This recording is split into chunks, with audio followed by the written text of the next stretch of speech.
Hola chicos, gracias por volver a tomar la clase virtual. El tema de hoy es la relación entre relieves, sismos y volcanes y procesos internos de la Tierra. Y las páginas de su libro va de la página 48 a la página 61. Esta clase es un poquito larga, pero bueno, voy a tratar de hacerlo lo más corta posible, ¿vale? Vamos a empezar a explicar que la geografía que vamos a ver durante todo este curso tiene que ver con dos aspectos generales, que es la geografía física y la geografía social, ¿sí? Geografía física, el relieve, tipos de procesos internos, externos, como cuál la tectónica de placas es interno, el proceso externo puede ser el ciclo hidrológico del agua, ¿sí? Sociales tiene que ver con todo aquello que sea que sea el sujeto, la población, ¿sí? Cómo se mueve la población, de qué se enferma la población, por qué las ciudades crecen, cómo es que se desarrollaron, etcétera, etcétera, ¿vale? Y por último, vamos a ver el conjunto de las dos, la geografía física y social, ¿sí? Pero bueno, ese tema tiene que ver con la geografía física. En sí, el tema de la dinámica interna de la Tierra y tectónica de placas lo tenemos en su página 49, ¿sí? Para empezar, tengo que explicarles qué es una teoría y qué es una ley. Podría decirse que la teoría es algo que no está completamente demostrado, ¿sí? La ley, en cambio, es que siempre va a resultar que el proceso sea favorable, es decir, que siempre se demuestre, ¿sí? Por ejemplo, la ley de la gravedad, esta se decía que siempre se va a cumplir. Y teoría, yo les comentaba en clase un ejemplo, que si ustedes no se amarran las agujetas y caminan así, hay una mayor probabilidad de que ustedes se caigan. Si nosotros nos amarramos las agujetas, esa probabilidad disminuye. Entonces, una hipótesis es la idea de predicción de algo que puede suceder, ¿sí? Es decir, si nosotros estamos diciendo hay una mayor probabilidad de que te caigas con las agujetas desamarradas, pues ahí estoy haciendo una predicción, ¿verdad? Estoy haciendo una hipótesis de lo que va a suceder, ¿sí? Podríamos decir entonces que la teoría es una idea que a veces se puede cumplir y a veces no. En cambio, la ley sí surgió también de una idea, de una hipótesis, pero se cumple y siempre se vuelve a cumplir, ¿sale? Entonces, estamos hablando de una ley y una teoría. Y para explicar cómo se forman las montañas, tenemos que ver primero la teoría de la deriva continental, ¿sí? Si ustedes se dan cuenta, chicos, aquí en su libro, también podemos ir a la página 53 de su libro. Vean la parte de América del Sur, ¿sí? Aquí en la imagen se las estoy mostrando, es la parte verde. Parece que América encaja bien con África, ¿verdad? Que es la parte amarilla. Entonces, los científicos alguna vez se idearon que tal vez esa porción de la Tierra estuvo junta, ¿sí? Porque de alguna manera tuvo que haber compaginado, ¿sí? Y como vemos en el dibujito de aquí, de la esquina superior izquierda, pues sí, realmente África y Sudamérica, junto con India, la Antártida y Australia, estuvieron juntos. Sí, ¿qué evidencia tenemos? Pues bueno, estos continentes,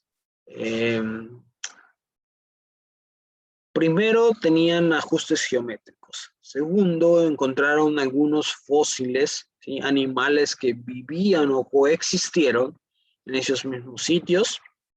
Y también, pues bueno, había estructuras geológicas, ¿no? Que evidencian que también esos países, esos continentes estuvieron juntos, además de muchas otras cosas, como plantas, y digamos, animales. Una vez que nosotros ideamos que la Tierra estuvo junta, ¿sí? Yo les explicaba y les hacía un dibujito de que de que la Tierra estuvo junto, se le llamó Pangea. Pero esa teoría de la deriva continental no explicaba el mecanismo por el cual la Tierra se separó, ¿sí? O digamos la corteza, las placas tectónicas se separaron, ¿no? En ese tiempo no se pensaba sobre placas tectónicas. Ese vino con un descubrimiento reciente. ¿Ustedes han visto hervir unos huevos dentro de un recipiente de agua? Si ustedes ponen a hervir el agua y agregan un huevo, el huevo va a empezar a girar. Y observen que cuando empieza a girar, empiezan a verse una zona de turbulencia y empieza a girar sobre un sentido. Agreguen otro huevo y vean que el huevo, el segundo, va a empezar a girar de manera contraria al primero por la turbulencia que se está generando, ¿sí? Esa turbulencia se le llaman corrientes de convección o celdas de convección, ¿vale? Entonces un científico llamado Holmes ideó que ese proceso tal vez podría estar pasando dentro de la Tierra. Había un mecanismo dentro de la Tierra que podía estarse moviendo, ¿no? Toda la parte de la corteza terrestre. Entonces, aquí tenemos una explicación de que está el núcleo externo y el manto externo. Y bueno, las celdas están ahí yendo como corrientes, ¿no? Y este mecanismo es el que está yendo que se separe en la corteza. También les comentaba en clase, chicos, han comido un chicle y lo han masticado y después lo han sacado y lo han estirado. Pues bien, ese momento de estrés que sufre el chicle es como el que sufre la tierra, ¿sí? De un lado se va a adelgazar tanto que se va a romper. Esa zona frágil donde se rompe, ¿sí? Es donde va a empezar a emanar lava o magma, ¿sí? De tan fuerte. Aquí es el ejemplo que les estaba diciendo del chicle. Entonces, esas zonas las vamos a llamar zonas divergentes o zonas de dorsales, ¿vale? Es donde se separa y se mueve la Tierra en dirección contraria, permite la salida del magma, se crea un nuevo relieve y vulcanismo y genera pequeños sismos. Y este no es tan importante que nos afecta a nosotros de manera directa, ¿sí? Pero es un proceso que sucede en la Tierra. Entonces, en la zona en la que se crea corteza, se llama zona divergente o zona de dorsal, ¿vale? Tenemos un claro ejemplo en África, ¿sí? Donde se está abriendo la Tierra y se está formando una nueva dorsal. En la imagen anterior ya veíamos las etapas, ¿no? Teníamos la Tierra, se empezaba a estirar, ¿sí? En tal grado que empezaba a salir magma de ahí. En este caso, en África está sucediendo y se llama el Rift de África, ¿sí? En las zonas, estamos con el ejemplo del Chile, perdón, del chicle, en las zonas donde se está estirando, si fuese un círculo, como es la Tierra, al dar la vuelta, al otro lado, las dos zonas chocarían, ¿verdad? Entonces, estas zonas donde están chocando, les vamos a llamar zonas de colisión o zonas convergentes, ¿sí? De tal grado que si nosotros nos ponemos a pensar este ejemplo del chicle, una parte va a ser más delgada que la otra, ¿sí? O una parte va a ser más gruesa que la otra. Entonces, si nosotros colisionamos, una se va a hundir sobre la otra, ¿vale? Este es el movimiento que pasa y estos movimientos dan origen a los sismos, ¿vale? Al igual, si ustedes agarran un lápiz, yo les hacía el ejercicio en el salón de clases, con la parte de la goma de su lápiz, ustedes le hagan en una hoja blanca, ¿sí? Aquí no se ve, pero ustedes agarran una hoja blanca y péguenle a la hoja de tal manera que del otro lado ustedes van a observar y se va a formar un piquito. Entonces, si nosotros estamos haciendo este experimento, dentro de la Tierra también la lava trata de salir y empujar, picar la corteza, y en eso se forman los volcanes, ¿sí? Esos son los piquitos que nosotros obtenemos, ¿vale? Aquí entonces se dice que se destruye el relieve, se destruye corteza, ¿vale? y da origen a nuevo relieve. Esto lo vamos a ver un poquito más adelante, ¿vale? Hay zonas donde la corteza pega con la corteza, digamos, la parte donde está el mar se le llama corteza oceánica y hay corteza continental. Cuando pega la corteza oceánica con la continental, da en lugar una zona de volcanes, como que es el caso de México, ¿no? Como el eje transversal mexicano. Pero cuando pega una placa con otra placa en medio del mar, se dan las islas o los arcos volcánicos, ¿sí? Que es el caso de Corea, perdón, de Japón, ¿sí? Y de todas las islas que existen allá al norte de Australia, ¿vale? Y cuando chocan una placa continental con otra continental, pues como no hay agua, ese es el proceso por el cual el agua hace que eleve la temperatura y emane lava, pues se forman grandes cadenas montañosas, ¿no? Que es el caso de los Himalaya. Y bueno, en la zona en la que no se crea ni se destruye corteza, solamente se transforma, se le llama zonas transformantes. Y es aquí que ustedes han escuchado, existe la falla de San Andrés, ¿no? Aquí también se dan las fallas geológicas y también se crean sismos.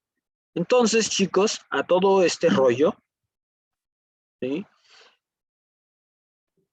La teoría de la tectónica de placas resulta ser la respuesta que encontraron los científicos a la pregunta de cuál fue el mecanismo por el cual se separaron África y Sudamérica, ¿vale?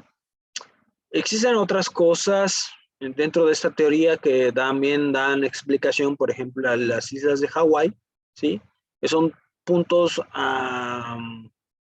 ¿cómo diralo? Anomalías que existen dentro de la corteza y que pues nada más va emanando lava y va siendo volcanes, ¿sí? Pero bueno, aquí no surge una colisión de placas ni surge una zona divergente, es una, como lo dije, una anomalía, ¿no? Y esto lo utilizaron los científicos para determinar la dirección en la cual se estaban moviendo algunas placas tectónicas, ¿vale? Bien. Y aquí tenemos de manera general las tres zonas, ¿no? La zona en donde se está saliendo el magma, las celdas donde estamos viendo que les decía de los huevos, ¿sí? Ahí está saliendo magma también. Regularmente sale en los mares y se le llaman dorsales. Sale el magma en donde chocan dos placas, pues se llaman zonas divergentes y vemos la formación de volcanes, ¿vale? Entonces, de manera regular podríamos decir que esto es la teoría de la tectónica de placas. Si nos damos cuenta, y si mapeáramos todos los sismos que pasan alrededor del mundo, nosotros tenemos un esquema en la página 53, ¿sí? Que para mi gusto no está tan buena, por eso les enseño estas imágenes. La página 53 nosotros estamos viendo zonas en morado, que dicen cinturón de fuego del Pacífico, ¿sí? Y la zona roja es la zona sísmica. Pero bueno, esta imagen que yo les estoy enseñando, cada puntito que representa un sismo, nos puede dar la particularidad de que existen grandes trozos, ¿sí? Dentro de la Tierra que podrían ser, digamos, un estilo de rompecabezas, ¿sí? Lo vamos a ver en la siguiente imagen. ¿Sí? Miren, vean. Estos son los grandes sismos que se han reportado en los últimos 50 años. Van los colores rojos y los azules son los sismos de menores grados. Pero miren, dense cuenta, esta franja que tenemos alrededor de el este de Asia y el este de Australia y el oeste de Estados Unidos, el norte de América y Sudamérica, pues bueno, forma como una línea, ¿verdad? A esto le llamamos el cinturón fuego, ¿sí? El cinturón de fuego del Pacífico. ¿Por qué? Porque se encuentra en el Océano Pacífico, ¿vale? Ok. Ahí lo tenemos otra vez, el cinturón de fuego pacífico, y bueno, abarca varias placas tectónicas, ¿sí? Esas placas tectónicas las vamos a encontrar en la página 51 de su libro. Y vean, tenemos diferentes colores, ¿sí? Estamos en la página 51 de su libro. Tenemos diferentes colores, y ustedes cuenten las de sí. En total son 14 placas tectónicas, ¿vale? La más pequeña de ellas es la placa Sandwich, que se encuentra en la placa de Escocia, ¿sí? Y bueno, también está con la Antártida y está con la placa sudamericana, ¿sí? Esa es la placa más pequeña. Y la placa más grande es la placa del Pacífico, junto con la norteamericana, la Antártida también, ¿vale? Entonces ahí más o menos ustedes van a ver cómo está el rompecabezas y está la distribución de las placas tectónicas. En México nosotros tenemos un servicio sismológico nacional. Esta es la página oficial, que está encargada la Universidad Autónoma de México. Y bueno, ellos están triangulando, al igual que GPS, dónde es que pasan los sismos, ¿sí? Y a qué profundidad pasan. Esta información nos sirve muchísimo para saber las zonas que se necesitarían nuevos instrumentos para construcción, ¿vale?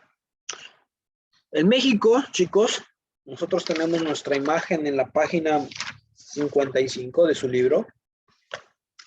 En México nosotros tenemos tres placas, bueno, 4 que nos están afectando directamente. Tenemos la placa del Pacífico, ¿sí? Tenemos la placa de Rivera, que está haciendo la placa de Cocos, ¿sí? Y también la placa del Caribe, ¿vale? Entonces, chicos, tenemos ahí también las zonas divergentes, transformantes y convergentes, ¿sí? Principalmente los sismos que se originan en México se debe a la colisión que existe entre la placa de Cocos y la placa norteamericana, ¿vale? La placa de Cocos se está hundiendo dentro de la placa norteamericana y esa zona se le llama zona de colisión o zona de convergencia. ¿Bien? Y vean, todos de casualidad, todos los puntos sísmicos caen de ese lado, ¿no? Son los que estamos viendo ahí en la pantalla de color azul y rojo, ¿vale? Existe otra zona en donde también se está separando la península de Baja California con la placa, digamos, la porción de Baja California con la porción de México, ¿sí? De Norteamérica. Y bueno, esta zona también se está convirtiendo en una zona de rift o una zona divergente en donde se está separando. Entonces, en un par de millones de años, encontremos tal vez la Baja California, ¿sí? Allá colisionando por Japón, China. Entonces, si ustedes quieren que su descendencia se vaya para allá, ya saben a dónde se tienen que cambiar de vivir de estado. ¿Vale, chicos? Seguimos. Entonces, profe, pero ¿cómo se forman las montañas? ¿Vale? Este relieve que estamos viendo, ¿verdad? Si estamos diciendo que todas las zonas puntiagudas originalmente se formaron a causa del vulcanismo, digamos, de los volcanes. Algunos están extintos y otros no. Y estos forman parte de nuestro relieve. Entonces nosotros como humanos siempre tendemos a darles nombre, ¿vale? Entonces, esta imagen no la tienen en su libro, pero la más cercana es la página 56 y en la figura 1.14, 1.40, ¿sí? Y bueno, ahí tenemos, ¿no? Lo resaltante es que existen montañas, valles, ¿sí? Mesetas, cordilleras y sierras y llanuras. Es una lástima que aquí en la aplicación que estoy grabando la clase no me permita poder rayarles y poder explicarles de una manera mejor en un perfil. Pero imagínense que en las zonas puntiagudas, entre las zonas puntiagudas, vamos a tener una V, ¿sí? Esa zona se le va a llamar valle, ¿vale?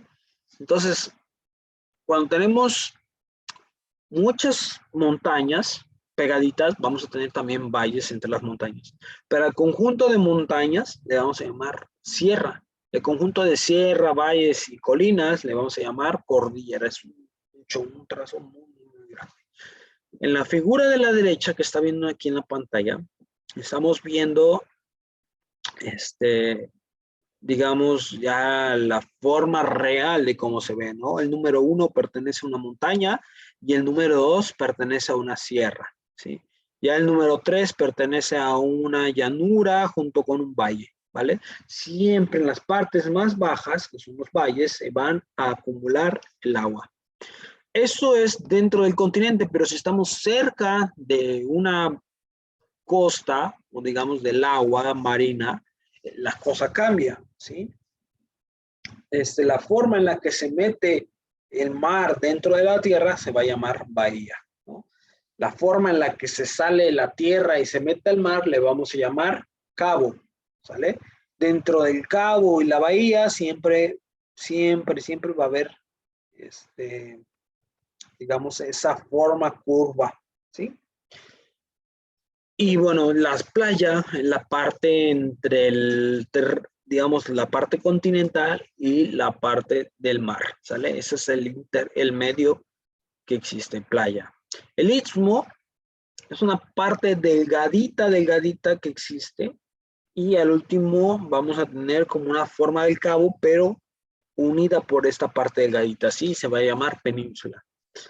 El acantilado siempre va a tener un corte perpendicular, ¿sí? Casi siempre está a 90 o arriba de 80 grados y bueno, son cortes muy, muy pronunciados.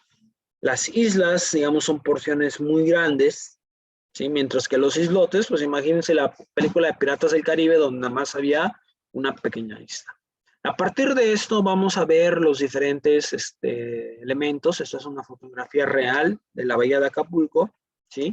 Toda la parte 4 es la bahía. El número 3 podemos considerar que es una colina, ¿sí? La parte 8 podemos decir que es una sierra. El 5 es una playa. El 2 podremos decir también que es un cabo, ¿sí? El 7 es una isla, el 6 es un acantilado, ¿vale? Entonces ahí tenemos los elementos de relieve tanto internos como pegados a la,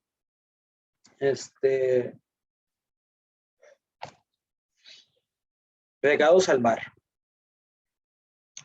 Y bueno, como tenemos los relieves también en la tierra, pues también los tenemos dentro del mar, ¿sí? Y tenemos llanuras abisales, que es la zona más profunda, ¿sí? Bueno, tenemos plataformas, cañones submarinos, talud continental, cuesta continental, falla, y bueno, ahí podríamos decir muchísimas, ¿no? Pero bueno, esas no son tan relevantes como las superficiales. Esta imagen, chicos, la tenemos en la página 60, ya para concluir el relieve de nuestro territorio. El relieve, pues bueno, tenemos una sierra, ¿sí? Podría ser las cordilleras. Sierra Madre Oriental, Sierra Madre Occidental, el eje volcano transmexicano y la Sierra Madre del Sur, ¿vale? Entonces, tenemos todas esas partes de la sierra y pues bien, son las partes más altas del territorio mexicano.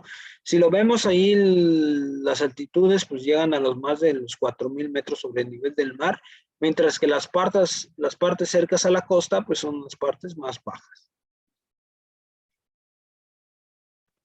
Y otra vez ahí una imagen real y vamos a ver las sierras que existen. Ahí tengo un dibujito y bueno, podríamos decir que esa es la imagen en la que podríamos separar, ¿vale? Ya hablando de cómo está construido el relieve, ahora vamos a hablar de cómo es que se destruye, ¿sí? Básicamente, tenemos presente que existe la erosión, ¿sí?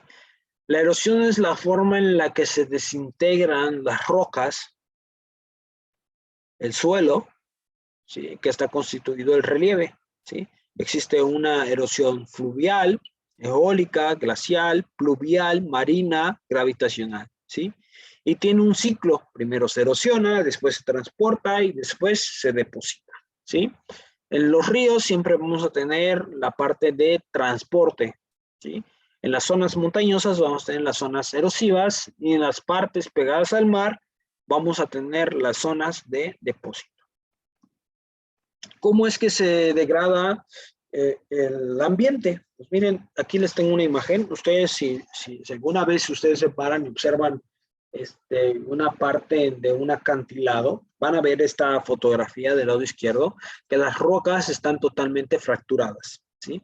Dentro de esas fracturas, pues tenemos poros que al ser rellenados por agua, estos poros pueden actuar como unas zonas de deslizamiento, donde los materiales se pueden desprender, ¿sale? Y pueden perder su estabilidad. Y en estos casos es cuando se destruyen, por ejemplo, estamos viendo la fotografía, algunas zonas de carreteras, ¿sí? Pegadas a los bordes, ¿sí? Que se dejaron. Por eso no es factible que ustedes construyan cerca de los bordes. Después tenemos la parte en la que se erosiona el hielo, ¿sí? Si nosotros tenemos una pequeña franja, una pequeña fractura, se rellena con agua, esa agua se congela y abre, ¿sí? ¿Cómo es que vemos ese experimento? Agarren un bote, ¿sí? De plástico, llénenlo de agua, métanlo al refri y van a ver que cuando esté congelado, el bote se va a deformar, ¿sí? El agua se expande. Entonces, cada vez que se llena, se enfría, se hace agua, se hace líquido y se enfría, ¿sí? Se hace sólido, se expande. Entonces, cada vez va abriendo más las grietas. La erosión marina, aquí tenemos un ejemplo de cómo es que se forma una península, ¿sí? Las olas que están golpeando constantemente, pues están ejerciendo fuerza y están abrazando no de abrazar, abrazar de que rozan dos partículas y una desgasta a la otra, ¿sí? De tanto roce y tanto desgaste, pues bueno, empieza a tomar formas de relieve en algún momento, pues empieza a desprender. Y lo estamos viendo aquí en la imagen, ¿sí? De la derecha a abajo, y dice, miren, está el momento 1A, el A es el de arriba, el B es el de abajo, ¿sí? El C ya está un poco hueco y el E pues ya se separó completamente, ¿no? Incluso lo vemos en la otra imagen de la esquina inferior izquierda, ¿sí? Está pegando el oleaje, tanto que socava, ¿sí? Una parte de abajo del talud que está cerca del mar, ¿sí? Y ya no tiene soporte y se rompe, ¿no? Y así se va formando continuamente el relieve. El viento, chicos. ¿Ustedes alguna vez han estado parados y nada más de repente sienten que les entró tierra a los ojos? Pues bien, el viento lleva partículas suspendidas de sólidos, ¿sí? Que al paso con el tiempo de tanto que está dando vueltas, está abrazando, igual otra vez desgastando otras partículas, ¿sí? En este caso rocas, que van moldeando y tenemos formas tan extravagantes como esta que les estoy mostrando aquí en la pantalla, ¿sí? Entonces el viento también es una forma erosiva.